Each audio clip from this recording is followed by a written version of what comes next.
Dígame cómo sería. Si es no, ¿por qué? Entonces hacemos la pregunta, ¿es posible negociar en esta etapa? Esta etapa es una etapa de gestación, ¿verdad? Es una etapa de latencia, ¿no?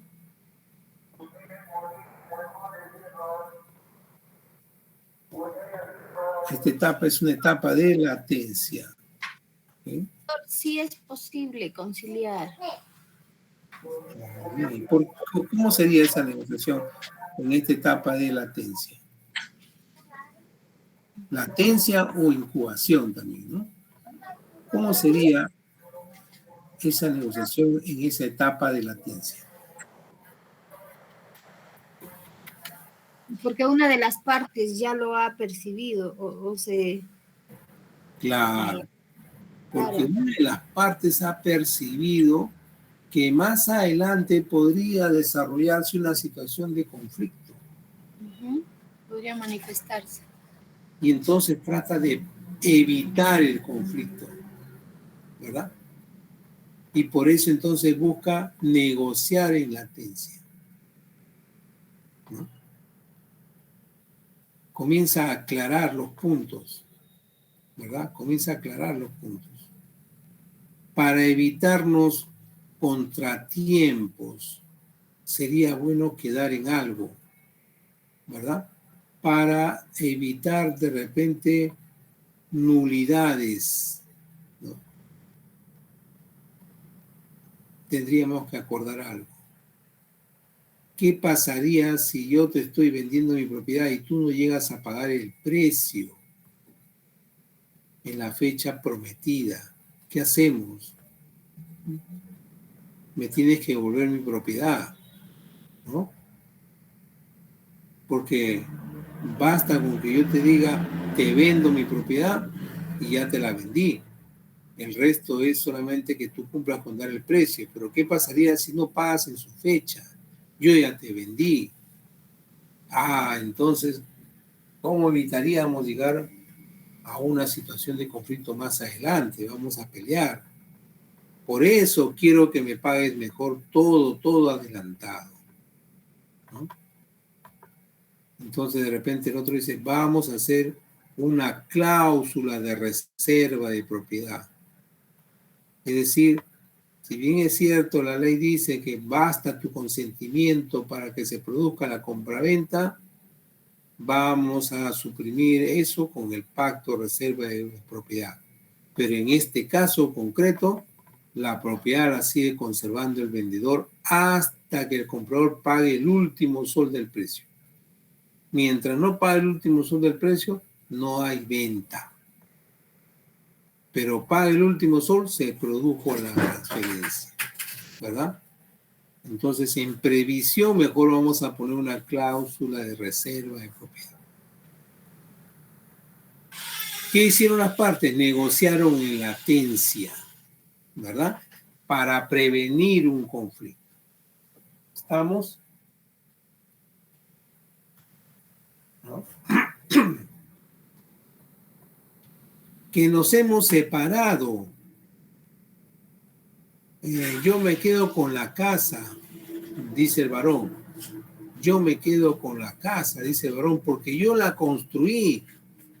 La mujer dice, pero ¿y dónde voy a vivir con mis hijos?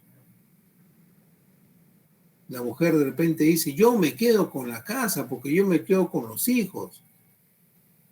Tú no, tú te vas a separar, vete de la casa, ¿no? Entonces, de repente por ahí alguien les aconseja, ¿por qué no entregan la casa a los hijos? Con la seguridad que la casa va a ser para los hijos, y ya no estás dudando, papá, ya no estás dudando, mamá, ¿no?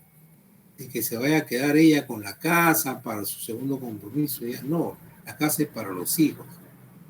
Entonces, ¿cómo prevenimos una situación de conflicto hacia el futuro? Un anticipo de herencia, ¿no? Un anticipo legítimo. Y le anticipan la casa. Y si son adultos, los hijos son mayores de edad, pues se la donan, ¿verdad? La donan. ¿Estamos? Me están siguiendo, ¿verdad? Entonces, sí se puede Sí, doctor. negociar los conflictos en periodo de latencia, ¿verdad? Que de repente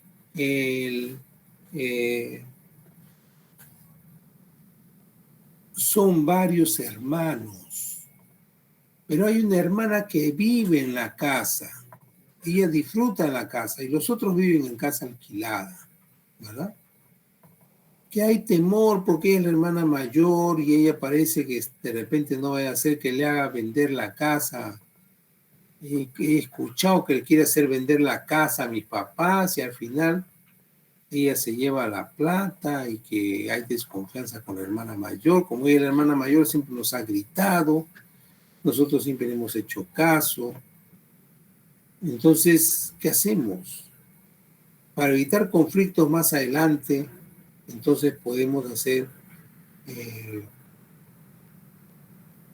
patrimonio familiar. Vamos a anotar y constituimos la casa en patrimonio familiar. ¿Qué significa eso, señor? Significa que la casa se va a asignar a los papás. El uso de la casa, que es propiedad de los padres, el uso de la casa se va a reservar para los padres hasta su último día de existencia.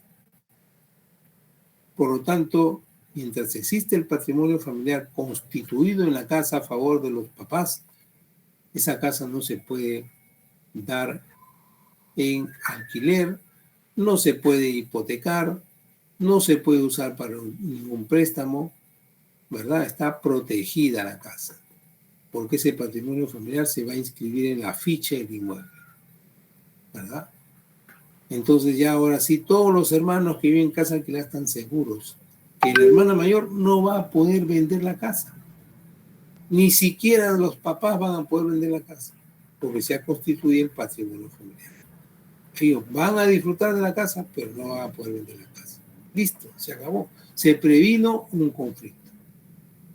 ¿Qué se ha hecho? Se ha negociado en periodo de latencia. Bueno, estos son los contratos, donde se ve claramente el periodo de latencia, pero hay situaciones en las que también se negocia el periodo de latencia.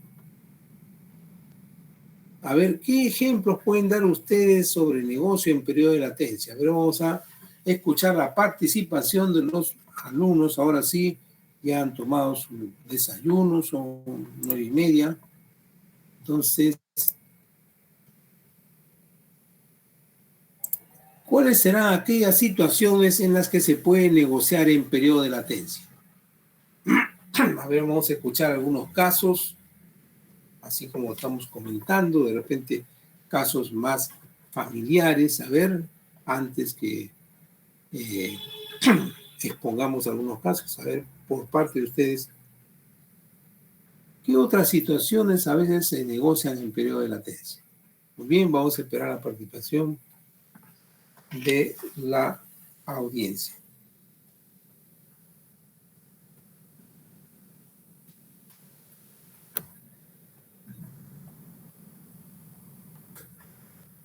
A ver, vamos a ir pensando un ejemplo, un caso.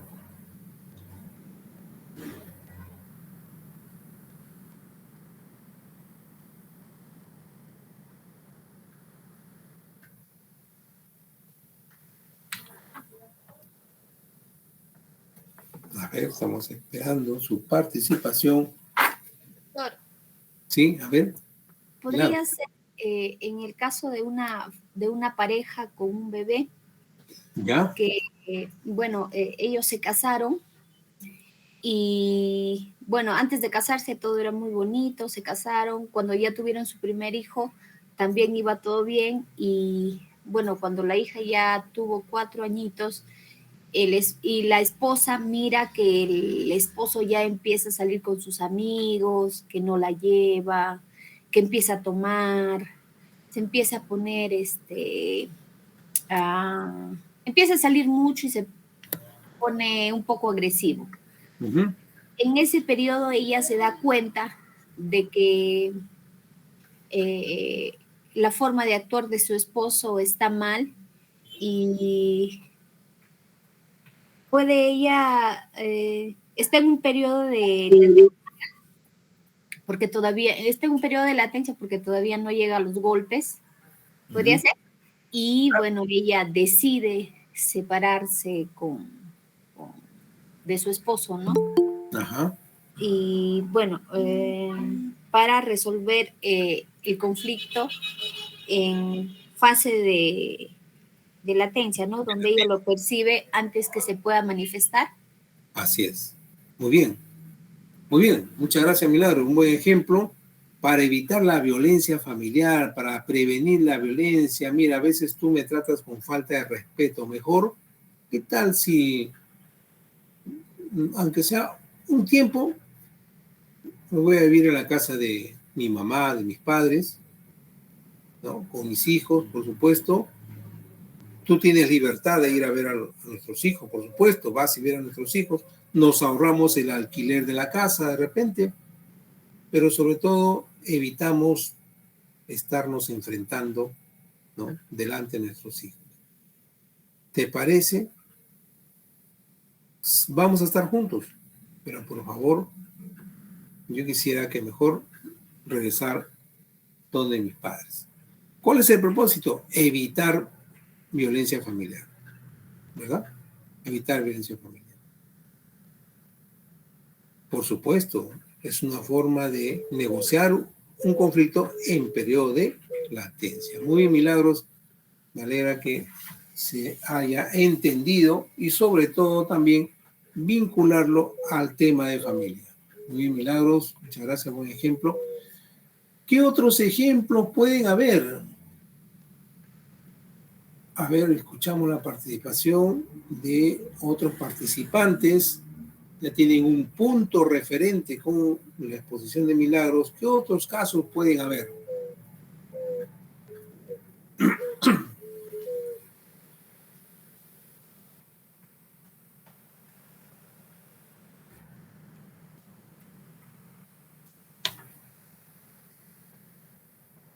Ya, entonces. Doctor, Sí, Lucía. básicamente entendiendo que el periodo de latencia son los cambios que se generan, por ejemplo, en los hijos, a ese periodo de latencia es que se refiere, doctor. Claro, sí, así es. La Ya, latencia es un periodo en bien, el que claro. puede gestarse un conflicto Ujú. y uno de ellos como que comienza a pensar, ¿qué pasaría si sucede esto? De repente vamos a terminar peleando, entonces vamos a prevenir, ¿no? A eso nos referimos. Periodo de latencia Ya. es periodo de latencia del conflicto, no de la adolescencia, sino del conflicto. Quiero Ah, decir que ya, ya.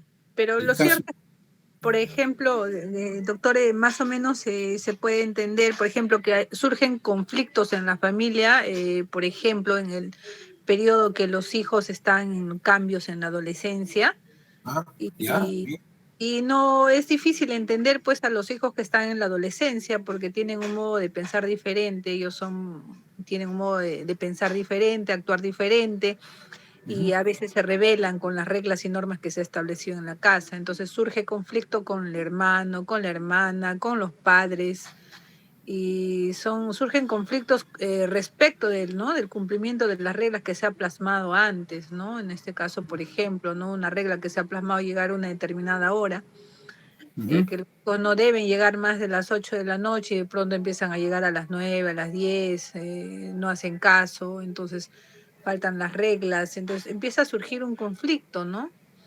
así es. Pero en ese caso, ¿cómo podría haber una de esas? ¿No sería ya un tema de conciliación? ¿O sí sería un tema de conciliación en ese caso? Un poco complicado. No, igualmente que no, claro que no. No sería un tema de conciliación Claro, familiar.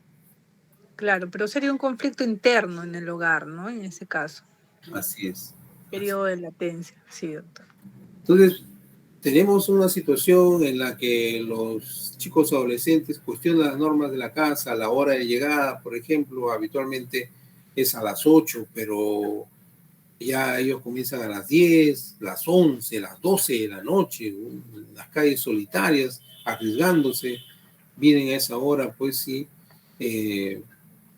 Bueno, entonces se genera, pues se puede suceder algo, ¿verdad? Entonces, para prevenir, ¿no? Nosotros establecemos ciertas reglas para prevenir esa situación de conflicto. ¿Qué estamos haciendo? Previniendo una situación de conflicto, establecemos reglas y estamos entonces negociando las reglas con nuestro hijo, ¿no? Mírame, si vas a llegar a las 12, tú lavas todos los servicios de la casa, ¿no? Una regla, por ejemplo, ¿ya? ¿No? La otra regla, de repente, si vas a estar llegando a las 12 de la 12, a lo mejor alguno más duro, ¿no? Mejor ya no vengas. Quédate donde estás. Porque acá la puerta la vamos a cerrar a las 10, ¿no? Otra regla más dura todavía, ¿no?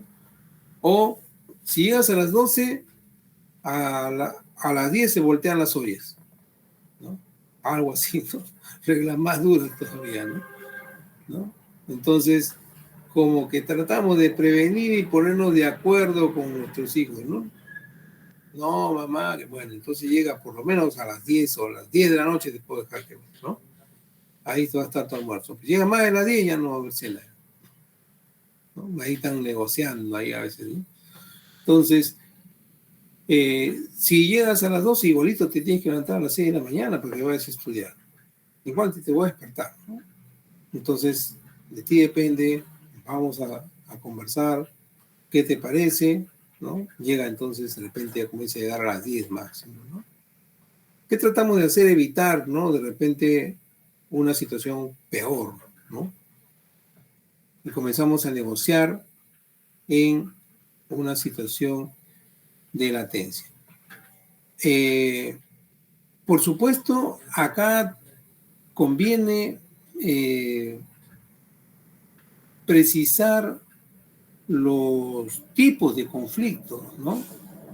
Hay conflictos latentes, manifiestos, enmascarados, invisibles, inexistentes, enfermizos, ¿no? Hay varios tipos de conflictos.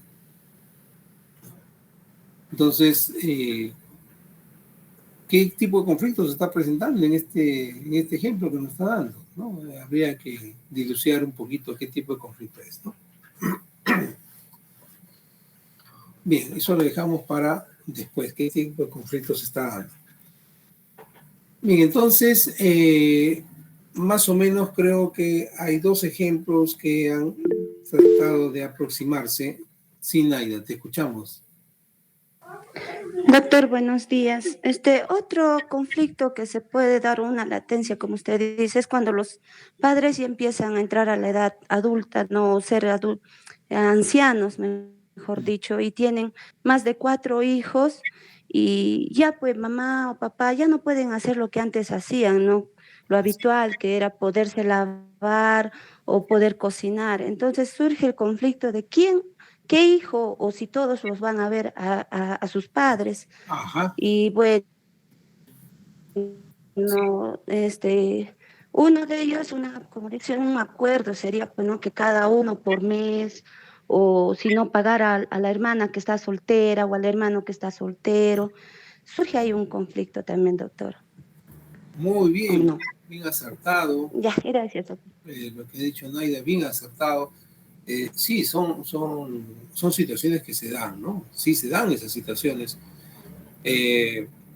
Siempre en las familias, ¿no? Los padres llegamos a una edad en que ya pues no podemos atender el hogar, ¿no?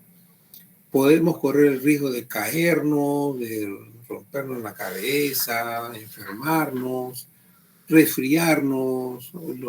Las personas ya cuando llegamos pues a los 80 años, ya a veces, muchas veces, y Dios quiera que lleguen a los 80 años, ya a veces lo primero que le da son las neumonías, ¿no? Entonces, para prevenir esas situaciones, podemos entonces negociar ahora. Estamos negociando un conflicto que se puede presentar más adelante. Entonces vamos a negociar. Como muy bien lo ha dicho Naida, la hermana soltera se le paga para que atienda. Entre todos hacemos una chanchita y le pagamos a la hermana soltera para que atienda a nuestros padres.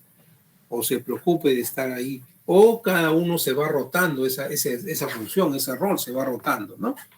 No, claro, muy bien. Es un muy buen ejemplo también, Naida. Son conflictos, por supuesto, familiares. Todos los lo que ustedes han mencionado son conflictos familiares. Pero no todos estos conflictos familiares, pues, llegan a conciliación extrajudicial, ¿verdad? Solo algunos de los conflictos familiares. ¿Cuáles? Alimentos, tenencia, régimen de visitas. Hay otros conflictos familiares, ¿no?, que no llegan a la conciliación extrajudicial porque no son conciliables, ¿no? En este caso, por ejemplo, los ejemplos que ustedes están dando, ¿no?, no son conciliables, o sea, no son materia de conciliación extrajudicial, y se negocian dentro de la familia, muchas veces. Y así como lo están haciendo ahora, antes de que se produzca, ¿verdad? Por supuesto que esto tiene que ver, muchas veces estos conflictos familiares tienen que ver con el respeto por los derechos de la persona. Y en este caso puede intervenir la demuna, por ejemplo, ¿no? Las demunas pueden intervenir en estos casos, ¿no?, porque ellos ven los conflictos, ¿no?, para el ejercicio de los derechos de las personas. ¿Okay?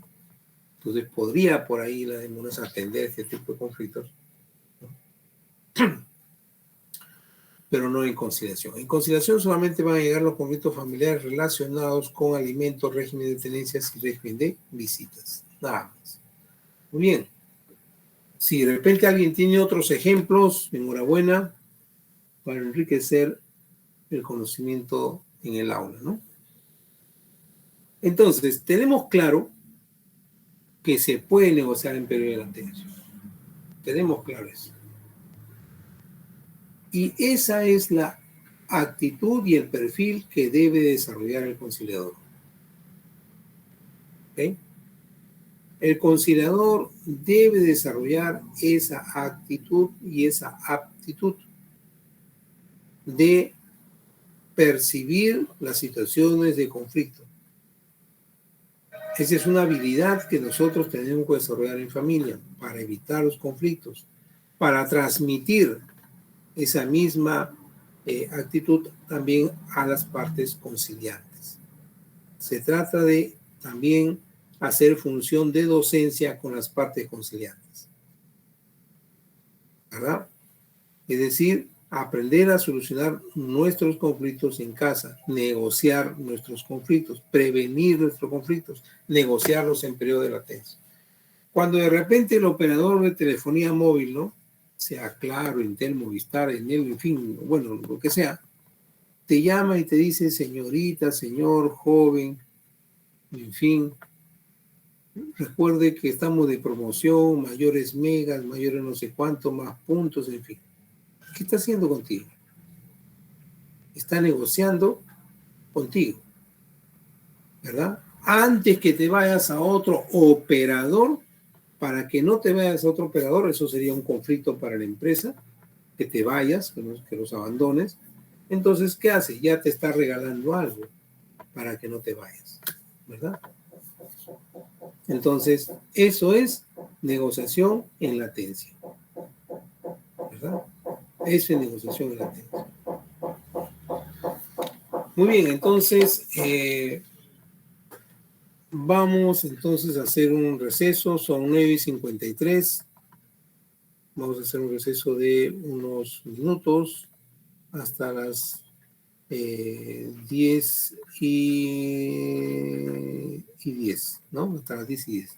Hacemos un receso hasta las 10:10 y continuamos, ¿ok? O, Ya, doctor. ya, ok. Doctor.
Entonces vamos a retomar.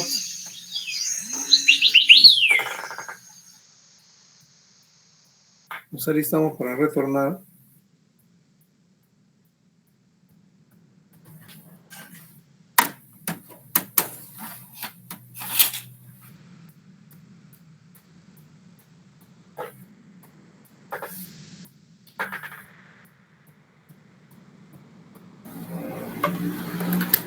Bien, entonces vamos a ir rescatando las habilidades que debe tener el conciliador de familia, especialmente el de familia.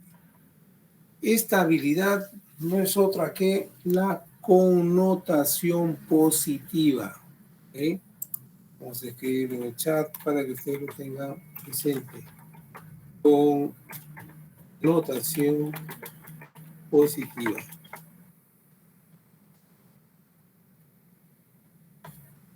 ¿En qué consiste la connotación positiva? Connotar o enmarcar las situaciones desde un enfoque positivo, desde una perspectiva positiva. Entonces, la connotación positiva, vamos a ver,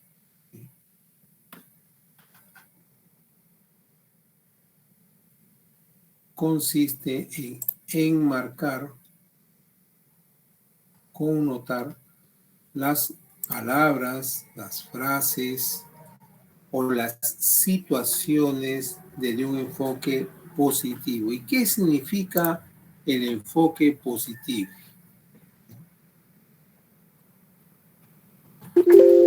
Tratar de solucionar o de ver las cosas de una manera, una perspectiva diferente o positiva, doctor. Claro. Cuando hablamos de positivizar, significa ver la situación o las palabras rescatando las posibilidades, las oportunidades de cambio o las oportunidades que puede generar esa situación. O sea, ver una oportunidad, una ventaja, un beneficio para ambos, para todos. ¿Ok? Y eso nos lleva a de repente usar una frase muy común que es hay que mirar el lado lleno del vaso. Imaginamos un vaso con agua, ¿no? Un vaso con agua, nos imaginamos, y por lo tanto, connotar positivamente significaría ver el lado lleno del vaso, no el lado vacío, sin oportunidades, sin crecimiento. ¿Ok? Entonces, ver el lado lleno del vaso significa ver la oportunidad de que esa situación, que aparentemente es una desventaja, puede ser más bien una ventaja. Tal como lo vio, por ejemplo, esta hipotética señora que le dijo a su esposo finalmente, luego de entrar al debate, al intercambio, luego de entrar al intercambio de pareceres, de posturas, le dijo, mira, esposo, si yo trabajo, la ganancia va a beneficiar a todos. Y él dijo, ah, caramba, qué bueno, entonces te ayudo, ¿verdad? Él dijo, entonces te ayudo, ¿no? Entonces te puedo ayudar, ¿no? Y es para todos, ¿verdad?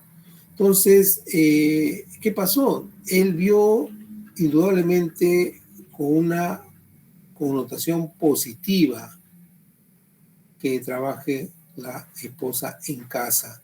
Lo vio desde un enfoque positivo. Al principio lo estaba viendo de manera negativa, ¿no? Porque él decía no, que no, se le estaba negando esa posibilidad, pero luego él ya ve la posibilidad como una ganancia para todos porque así se lo plantea la señora, ¿verdad? Entonces, eso es la connotación positiva, positivizar los mensajes, tanto para uno como para el otro. en este caso la señora, por ejemplo, positivizó su mensaje.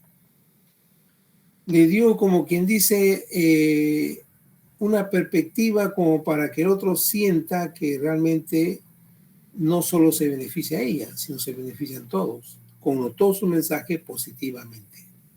¿Me comprende?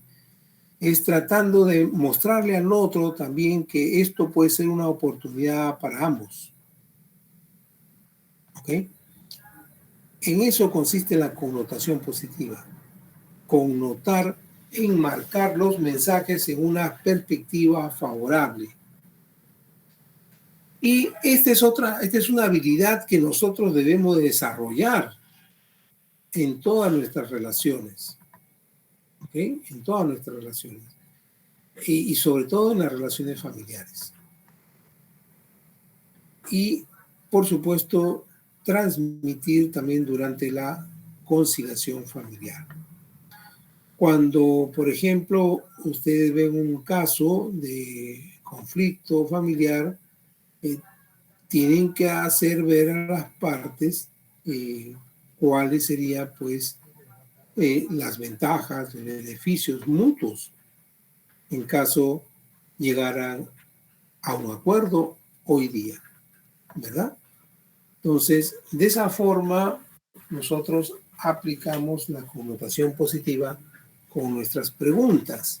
Por ejemplo, una pregunta reflexiva.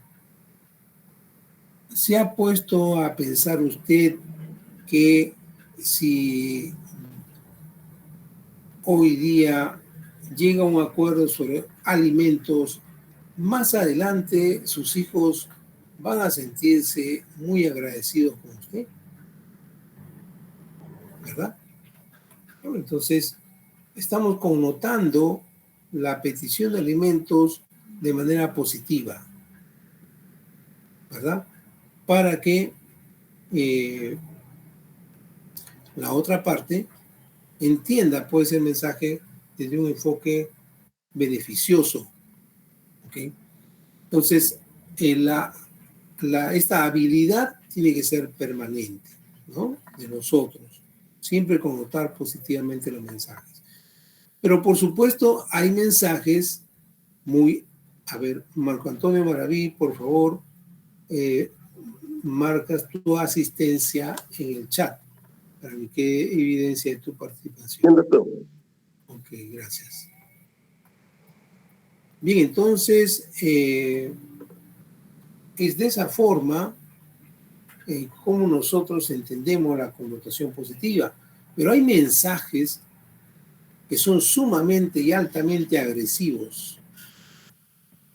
También tenemos que desarrollar nuestra habilidad positiva en los mensajes, sobre todo los agresivos, los que tienen el propósito de cortar la comunicación. También ahí tenemos que desarrollar nuestra habilidad positiva, la connotación positiva, ¿no? Muy bien, entonces seguimos pues con la teorización del conflicto y las habilidades del conciliador y la negociación. Seguimos explicando entonces. Vamos a compartir.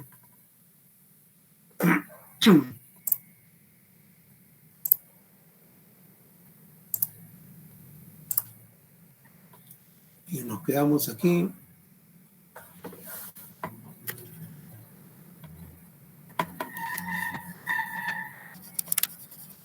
Vamos a borrar.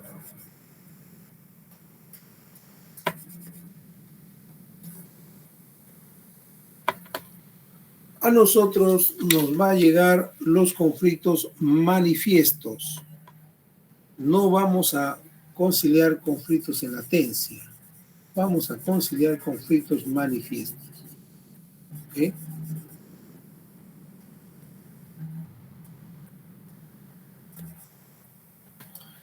Muy bien, entonces, ¿qué significa esto? Que los conflictos, una vez que desescalan, ¿no? Puede darse el caso, sobre todo aquí, el conflicto está desescalando, por supuesto, ¿no? Cuando desescala porque ha habido violencia, ¿no? Ha habido violencia, entonces el conflicto desescala de todas maneras. Pero ¿qué puede pasar? Que nuevamente el conflicto levanta otra vez, ¿verdad? En esta situación estamos hablando de un tipo de conflicto, el conflicto endémico. A ver, vamos a ver, repito. Estamos hablando del conflicto endémico. ¿Ya?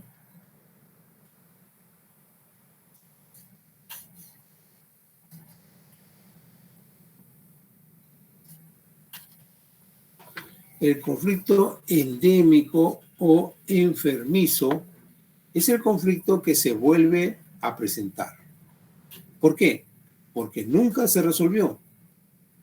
¿Ok? Porque quedó precisamente desescalado por una situación de violencia. Y nuevamente se volvió a presentar.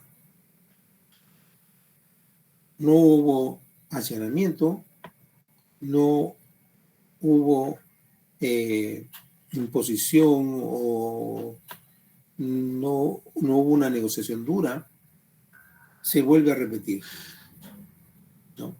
No se disolvió tampoco, entonces se vuelve a repetir.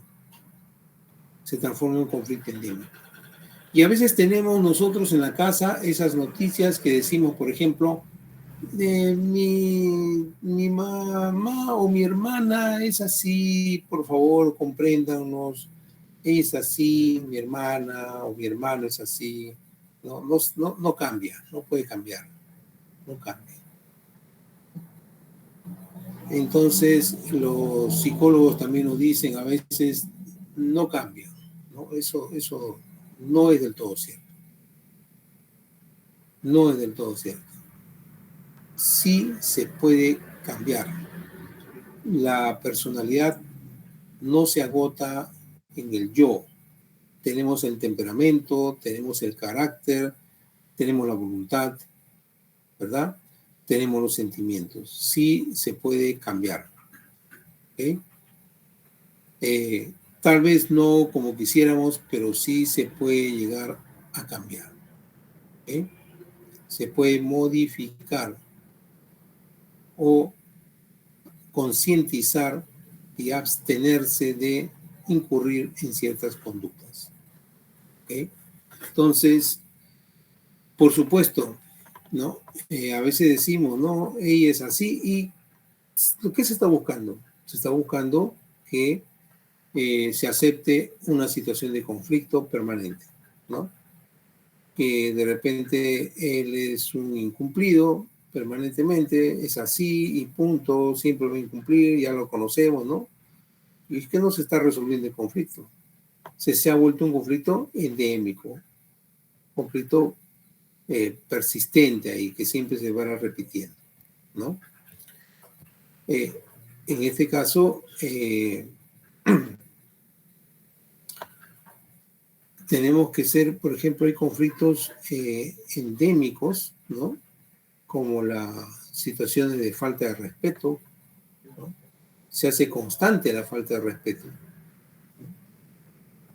Y a veces se opta por separarse, ¿no? Para evitar esas situaciones de falta de respeto, ¿verdad? O a veces se someten a terapias para evitar o disminuir esas situaciones de falta de respeto. Entonces, hay conflictos, pues, endémicos. Ahora, hay también ciertos conflictos que son o son inexistentes o son invisibles. ¿Ya? Por ejemplo,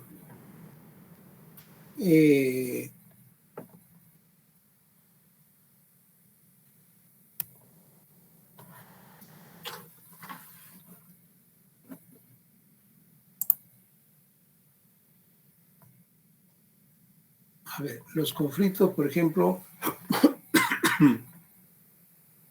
invisibles, son aquellos conflictos en que las partes viven una situación de conflicto, pero uno de ellos muchas veces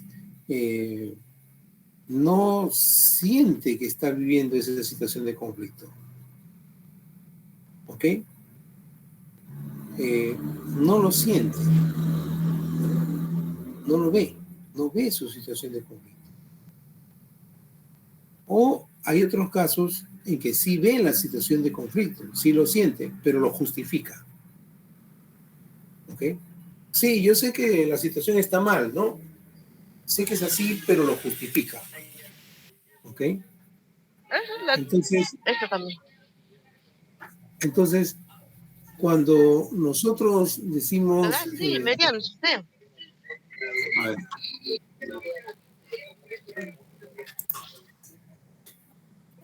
A ver, por favor. A ver, se está filtrando Compañera Nancy, tu el audio. audio. El audio, por favor, si pudieran apagarlo. Ya, entonces...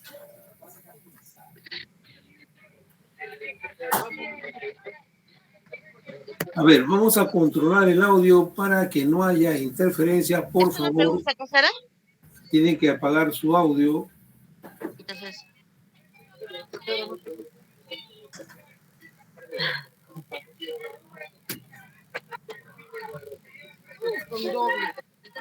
Vamos a ver cómo nosotros no podemos apagar el audio desde acá.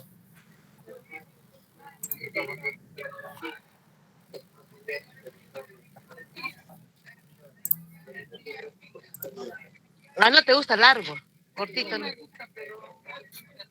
A ver, el señor Abel puede controlar el audio, por favor. Yo no estoy compartiendo el control del Zoom. Solamente el señor Abel es el que tiene el control, por favor, Abel.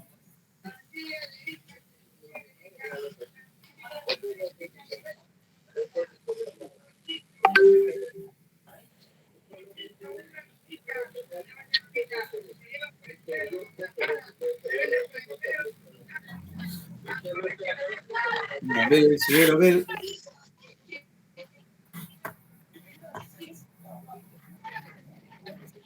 Bien. Parece que ha bajado un poquito el audio. Bien, ya se está controlando. En todo caso, vamos a continuar pues compartiendo.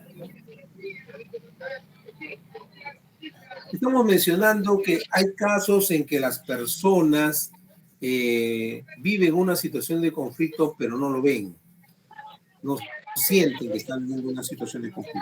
Hay casos en que las personas sí están percibiendo el conflicto, pero lo justifican. ¿Okay? Justifican el conflicto.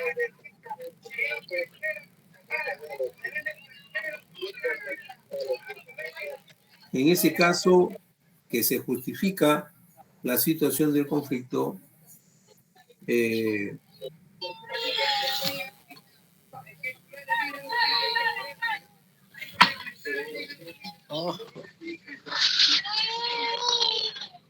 no. En ese caso que se justifica, podríamos hablar, a ver, no responde, ya no responde.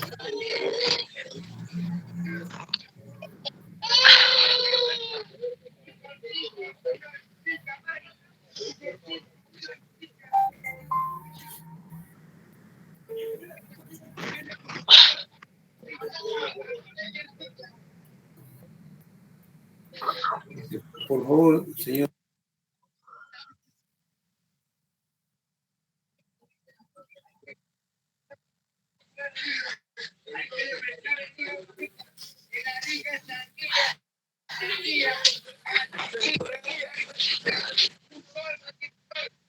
Oye, vecina, ¿qué vamos a hacer? No hay gente.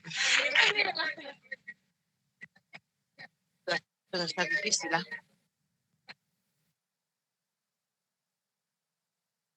Compañera Nancy, su audio. Ya lo controló el señor Abel. Ya, entonces vamos a continuar. Bien, hay casos pues en que las personas consideran que el conflicto no existe. ¿Por qué? Porque lo justifican. Estamos hablando pues de el conflicto inexistente. Pero hay casos en que las personas no ven el conflicto, no tienen la autonomía psicológica para dilucidar que viven una situación de conflicto. ¿Ok? Simplemente no ven el conflicto o no vemos el conflicto. ¿Ok? Entonces, ahí decimos que estamos ante un conflicto invisible, porque no hay la autonomía psicológica para podernos percatar de que vivimos una situación de conflicto. No lo vemos. Entonces, hay conflictos inexistentes y conflictos invisibles. Vamos a dar un ejemplo de cada uno de ellos, ¿no? Por ejemplo, conflicto inexistente, ¿no? Inexistente.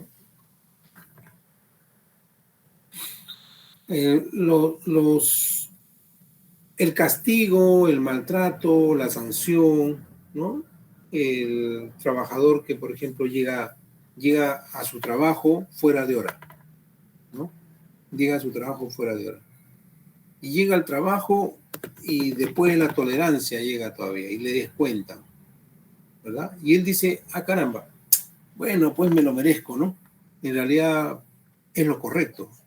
Llegué tarde, ¿no? Debido al tráfico y, bueno, ¿qué puedo hacer? Ese es el reglamento, así dice, merezco mi descuento. Eso es lo que me corresponde por llegar tarde. Estamos hablando entonces de un conflicto inexistente. No se está percatando que hay un conflicto ahí. Él lo está asumiendo como algo regular, como algo normal, llegar tarde y someterse al descuento. No es parte del contrato llegar tarde, ni es parte del contrato hacer un descuento. No ve que está en una situación de conflicto, mejor dicho, ve que está en una situación de conflicto, pero lo justifica. ¿Ok? Lo justifica. De repente, una persona, como ya se ha hecho en otros países, no reflexiona otra forma ante esa situación de conflicto. ¿Qué hace? Una persona que ve el conflicto y busca resolverlo, ¿no? Porque ve que es una situación real de conflicto. En cambio, para este trabajador, ese conflicto no existe. Es una situación normal. Se ha normalizado el conflicto, ¿no? Llego tarde, pues que me descuenten. Normal, ¿no? Está bien, está justificado, ¿no? No tiene visión de futuro, no lo ve hacia adelante. ¿Ok? Es un conflicto inexistente para este trabajador. Para otros, de repente, dicen, no, acá hay una situación de conflicto que está generando perjuicios al trabajador y por lo tanto hay que darle una solución, otro enfoque. Y por eso en algunos países se proponen, dicen, el sometimiento de la relación laboral, la relación de dependencia laboral, que es una característica de la relación laboral, no empieza a la hora de ingreso, 8 de la mañana. Empieza desde que el trabajador sale de su casa, porque cuando sale de su casa a tomar su vehículo para trasladarse al trabajo, ya empezó su relación de dependencia. Es la primera postura de dependencia del trabajo. Salir a una hora para llegar al trabajo. ¿Ok? Es la primera hora de dependencia. Por lo tanto, ese tiempo de dependencia es en relación, ¿no?, al empleador. En consecuencia, debe consensuarse las medidas para ese momento de la relación laboral. Relación de dependencia que se da antes de ingresar al lugar del trabajo, pero la relación de dependencia ya empezó. Entonces busquemos un acuerdo para solucionar ese conflicto. Y uno de los acuerdos puede ser la movilidad. De repente buscar que el empresario ponga una ruta de vehículos para que vaya recogiendo a los trabajadores a una hora determinada según la distancia domiciliaria. Y entonces llegamos a un acuerdo, ¿no? ¿Qué hizo esta persona? Resolvió un conflicto, porque él vio que había un conflicto y por lo tanto no trató de justificarlo. Lo que trató fue de ¿qué? De llegar a consensuarlo y resolverlo de manera definitiva. Entonces, este es un caso de conflicto inexistente para este trabajador que nos dice, bueno, pues llegué tarde, merezco mi normal, todos los días llego tarde y todos los días me descuentan. Es normal, ¿no? Para él es un conflicto inexistente porque lo justifica. ¿Okay? La violencia puede constituirse en un conflicto inexistente. Es decir, la señora anda con el moretón en el rostro porque el marido le ha golpeado y no le interesa ya mostrar su moretón. Sí, mi esposo me agredió, pero ¿qué voy a hacer? Fue porque me amanecí en la casa de la vecina y no le di que cenar a los chicos, por ejemplo, ¿no? Yo soy la culpable, soy la responsable. Y, de alguna manera, ¿qué voy a hacer, pues, vecina? Se molestó, tiene razón, ¿no? Y me excedí en el tiempo. ¿Se dan cuenta? Justifica el conflicto. Para esa señora, el conflicto es inexistente. Para ella es inexistente, porque lo justifica. ¿Ok? Otras personas que lo ven de afuera dirán, un momentito, pero ¿por qué llegaste tarde a tu casa? Es que era el cumpleaños de mi amiga. No, pero, y por eso no le diste de cenar a los chicos. No, los dejé en casa y no regresé a tiempo porque era el cumpleaños de mi amiga. Pero eso se ha podido solucionar, se ha podido gestionar, se ha podido prever, se ha podido evitar una situación de conflicto. Hubiera llevado a los chicos al cumpleaños, ¿verdad? O simplemente hubiera regresado antes para que cenen los chicos, ¿verdad? Y tú retornabas. O le hubieras dicho a tu esposo, oye, ¿sabes qué? Voy a ir al cumpleaños de mi amiga, voy a regresar tarde. Tú que vienes más temprano, atiende el hogar y dale de cenar a los chicos, ¿verdad? O hubieras conversado con tu esposo y le dicho, oye, mira, ¿sabes qué? Yo me voy a quedar hasta las 12 de la noche. Recoge a los chicos y te vienes al cumpleaños. Le das de cenar y te vienes al cumpleaños. ¿Qué te parece tú que llegas más temprano? ¿No? Hubiera habido varias formas de solucionar o evitar una situación de conflicto, ¿verdad? Entonces, precisamente esta actitud de algunas personas de justificar el conflicto es lo que se denomina el conflicto inexistente. Sienten el conflicto, pero lo justifican. Y esas retóricas es lo que vamos a tener en conciliación familiar, muchas veces, ¿no? El conflicto invisible. El conflicto invisible es aquel en el cual no se llega a saber que existe un conflicto, porque las partes involucradas no tienen la autonomía psicológica para saber que viven una situación de conflicto. ¿Okay?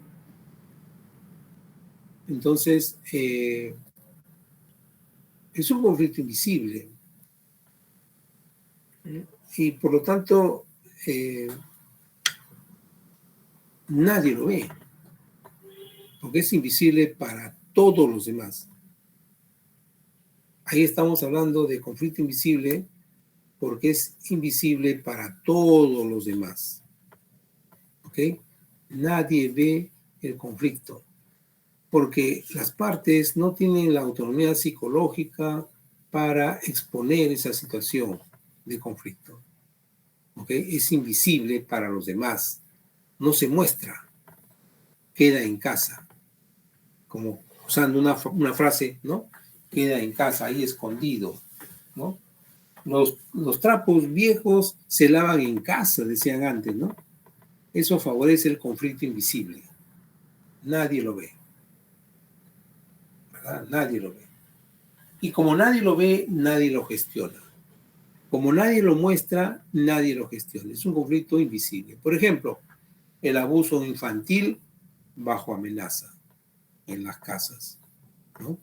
El abuso infantil bajo amenaza, el maltrato infantil bajo amenaza. Es un conflicto invisible. ¿Ok? Es un conflicto invisible. Nadie lo ve, nadie lo muestra. ¿Ok? Entonces, ¿qué hay que hacer en estas situaciones de conflicto invisible?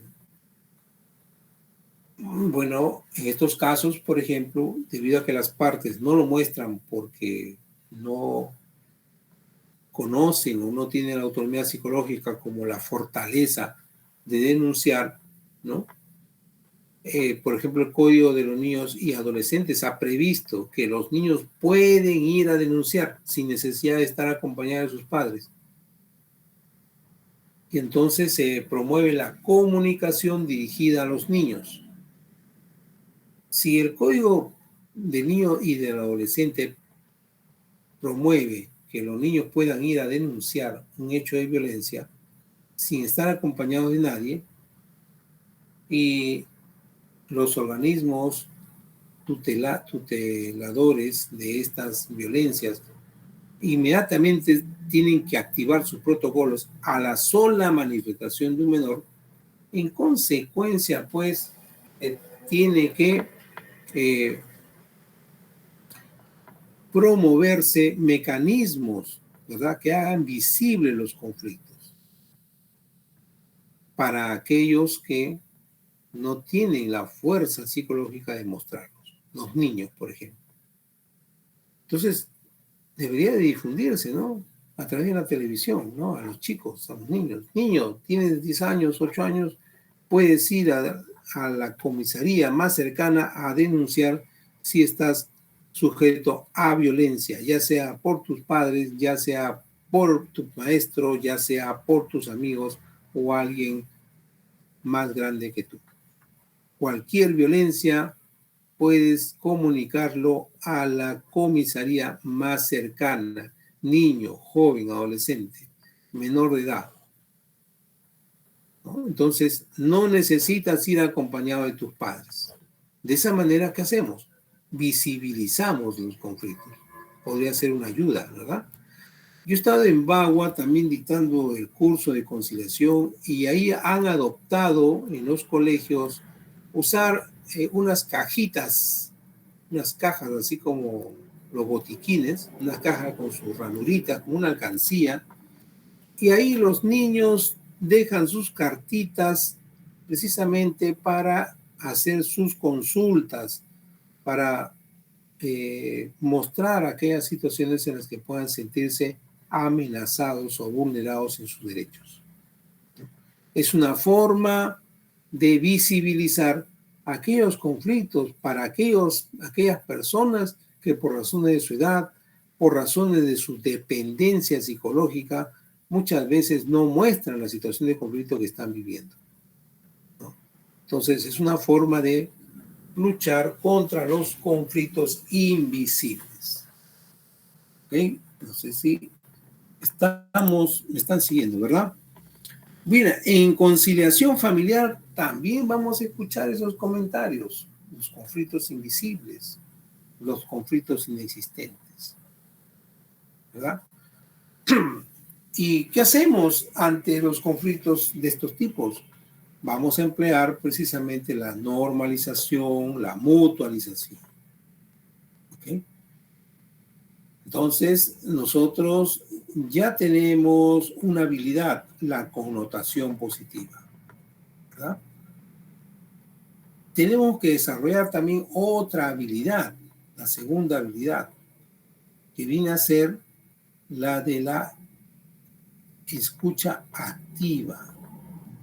Tenemos que aprender a escuchar, ¿ok?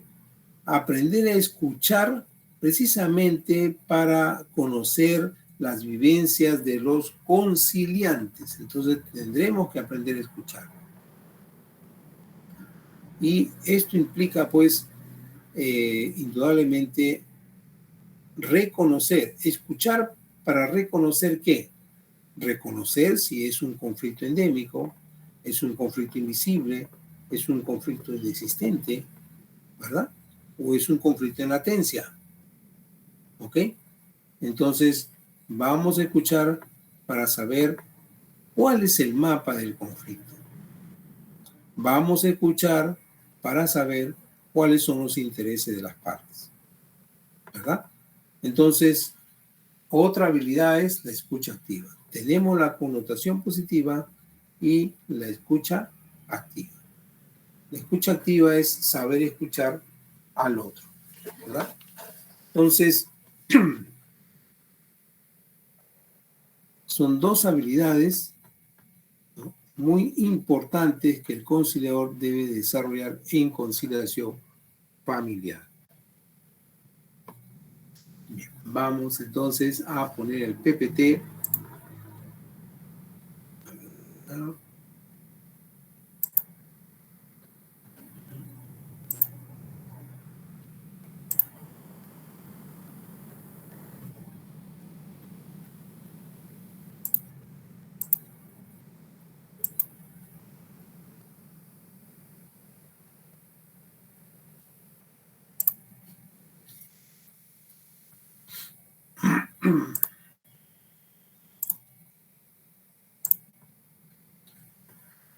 Muy bien. Por supuesto tenemos también las clases de conflicto que estamos presentando, ¿no? El manifiesto, latente, endémicos, invisibles, inexistentes e enmascarados, ¿no? Los conflictos enmascarados son aquellos conflictos que están detrás de otros conflictos. Es decir, está de alguna manera enmascarado dentro de otro conflicto, cubierto por otro conflicto. Y muchas veces el conflicto principal, que es determinar la pensión de alimentos, está enmascarando un conflicto de falta de respeto. ¿Cómo reconocemos? Cuando de repente el señor señala, ¿no?, que no le quiere dar la pensión de alimentos porque la señora de repente es una persona muy agresiva, ¿no?, y por eso él se ha encaprichado de no darle la pensión de alimentos. Entonces, ¿qué estamos viendo ahí? Que el conflicto principal, que es determinar la pensión de alimentos, detrás de eso hay otro conflicto enmascarado, encubierto, protegido, que es la falta de respeto, ¿no?, entre ambas partes, mutuamente. Y a veces solucionando este conflicto enmascarado nos ayuda a resolver el conflicto principal. ¿Ok? Y entonces tenemos que también ser atentos a los conflictos enmascarados. ¿Qué habilidad vamos a usar? Pues la escucha activa. La escucha activa nos va a permitir desarrollar un mapa del conflicto, las clases de conflicto. ¿Ok?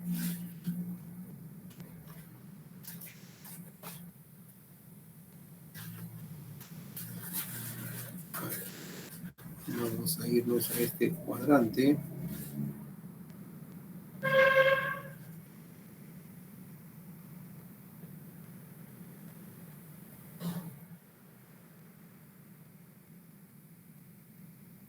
Muy bien.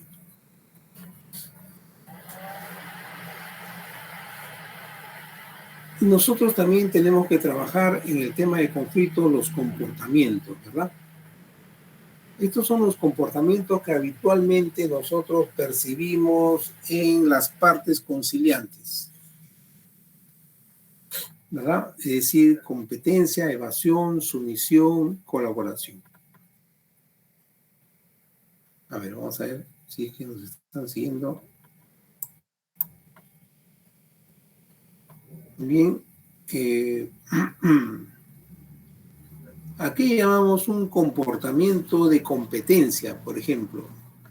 Aquí llamamos un comportamiento de competencia. A ver, les pregunto a los participantes, ¿a qué se denomina un comportamiento de competencia?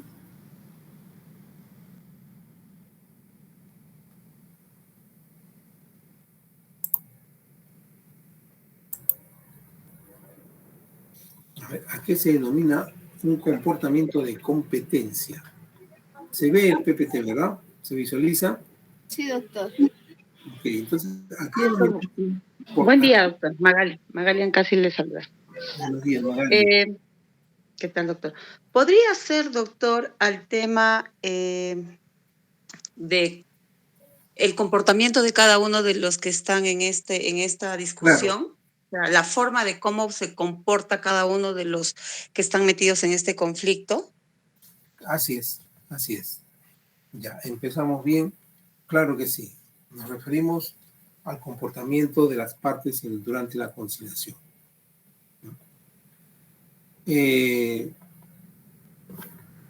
Nosotros hemos elaborado esta línea. Tenemos una línea horizontal, ¿verdad? Esta línea horizontal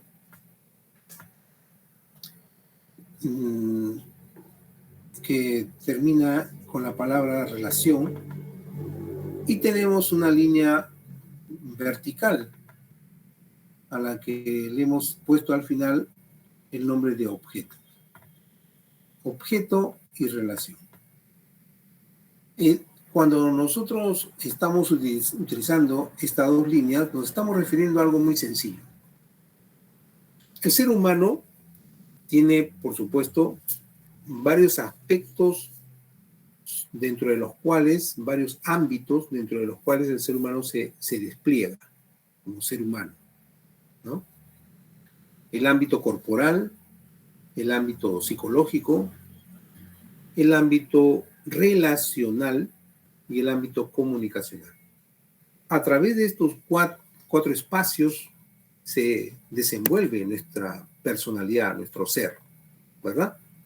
Nuestro ser se desenvuelve a lo largo de nuestro cuerpo, se desenvuelve mediante nuestra psicología, se manifiesta mediante la comunicación y mediante el ámbito de la relación. Ahí nos movilizamos nosotros como seres humanos. Ese ser humano que está ahí, nos cortan una pierna, no dejamos de ser, ¿verdad?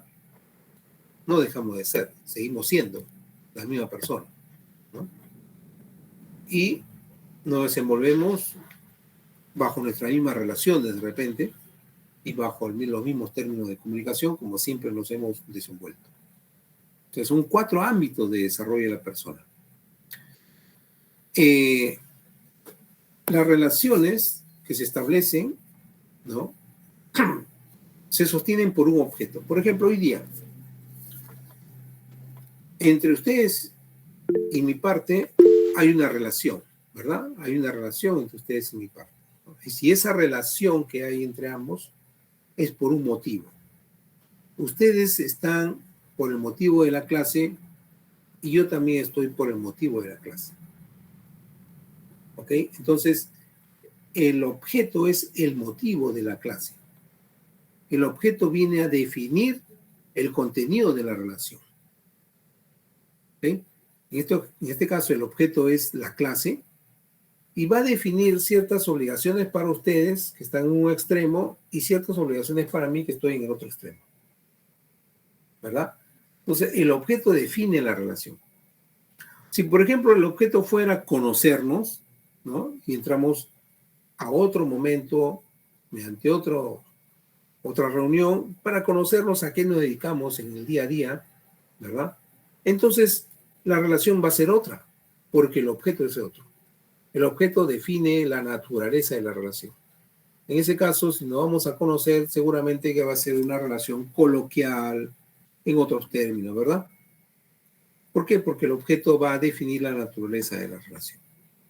Por eso hablamos de estas dos líneas, relación y objeto.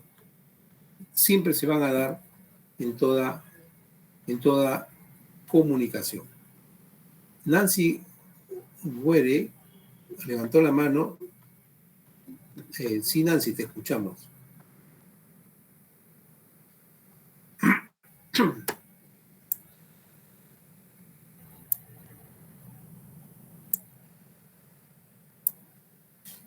Ya. Doctor, nosotros como conciliadores somos los que colaboramos, ¿no? Para Correcto. que ese conflicto se desarrolle, para que llegue a un buen puerto. Correcto. Gracias, doctor. Ok, muchas gracias. Muchas gracias también.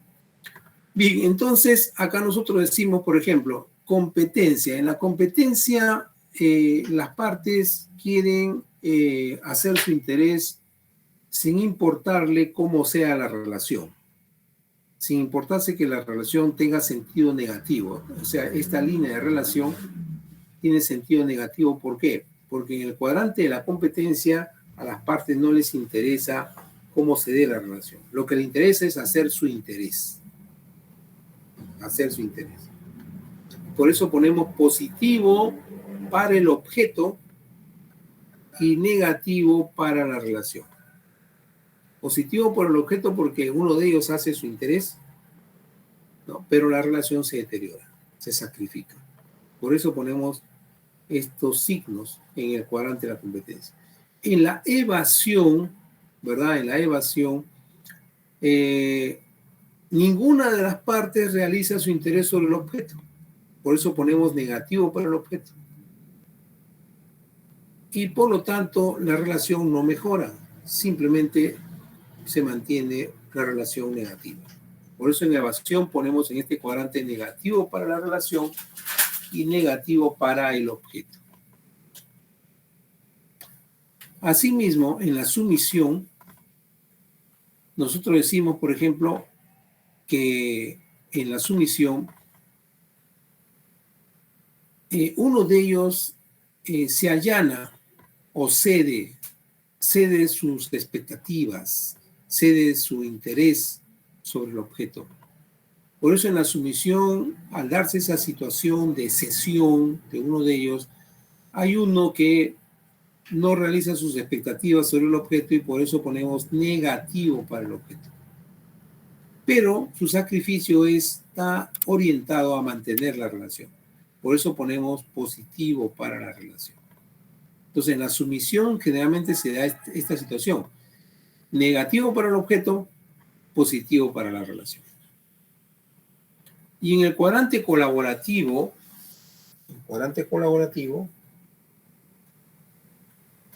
se da la situación en la que al colaborar ambas partes, ambos realizan su interés sobre el objeto. Por eso ponemos positivo para el objeto, porque ambos realizan su interés sobre el objeto y eso indudablemente va a conllevar que la relación mejore. Por eso ponemos positivo para la relación.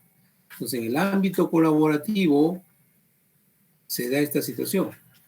Positivo para el objeto, positivo para la relación. De esta forma estamos tratando de esquematizar más o menos cómo son los comportamientos al momento que ustedes desarrollen el mapa del conflicto en familia. ¿Okay? Bien, ¿alguna pregunta? ¿Alguna idea que ustedes quieran plasmar sobre esto?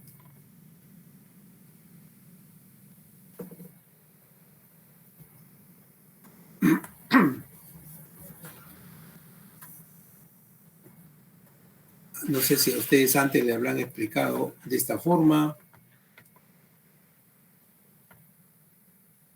Bien, a ver. No podemos guardar silencio durante todo el desarrollo de la clase. Hay participantes que les voy a pedir que, en todo caso, pueden usar el chat para participar.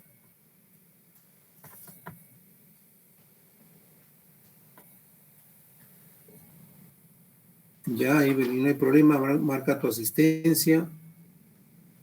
Puedes marcar tu asistencia todavía porque todavía son las 11 de la mañana, no hay ningún problema. Lo importante es que quede grabada la asistencia. ¿Ok? Además, temprano pues no había conectividad, ¿no? Muy bien, entonces en este cuadrante colaborativo es donde nosotros recién podemos conciliar, ¿no? Recién podemos conciliar. Debido a que recién se está desarrollando pues las bases para conciliar. Entonces vamos a hacer la siguiente pregunta a través del chat, a ver cómo nos responden los participantes, ¿ok? Vamos a hacer práctica en clase. Vamos a lanzar la primera pregunta.